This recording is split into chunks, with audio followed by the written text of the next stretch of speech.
শরীয়তের হুকুম আহকাম জ্ঞান এটা কোথাও কোনো ইন্টারভিউতে আসে না।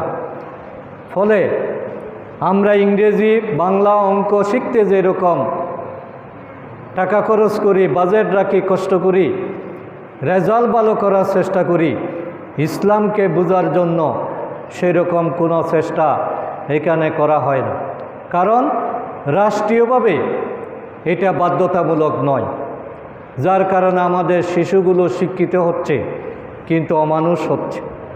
যিনি যত বেশি শিক্ষিত তিনি তত বেশি দেশ এবং জাতির জন্য ক্ষতিকর। আজকে দেশের সবচেয়ে দুর্নীতি কারা করে? শিক্ষিত চোরেরাই করে। সবচেয়ে ক্রাইমের সাথে কারা জড়িত? শিক্ষিত ডাকাতেরাই জড়িত।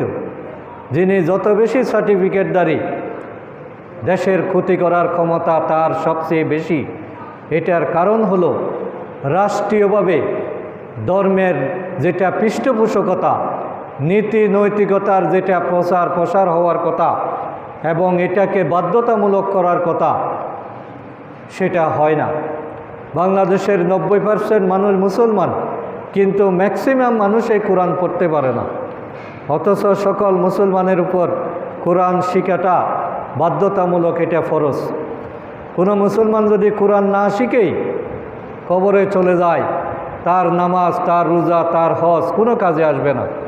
কারণ কবরে যাওয়ার সাথে সাথে যে জিনিসটা সাক্ষী হিসেবে দাঁড়াবে সেটা হলো কোরআন। হাসরের মিজানে যে জিনিসটা আপনার পক্ষে সাক্ষী দিবে সেটা হলো কোরআন। অন্ধকার কবরে যে জিনিসটা আলোর পথ দেখাবে, আলো হিসাবে কাজ করবে, সেটা হলো কোরআন।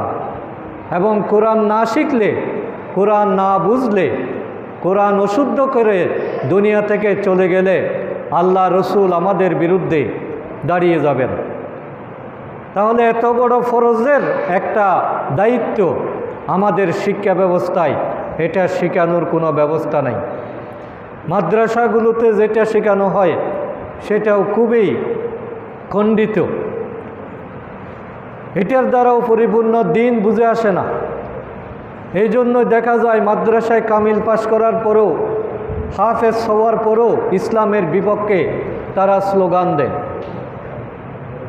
ওলামা লীগ করে, ওলামা দল করে, যেগুলো জাহেলদের সহযোগী এবং তাগুতের সহযোগী। তাহলে শিক্ষা ব্যবস্থায় সঠিক ইসলাম না বোঝার কারণে আমাদের এই যে সার্বজনীন দুর্দশা এবং আমরা যে ইসলাম থেকেই দূরে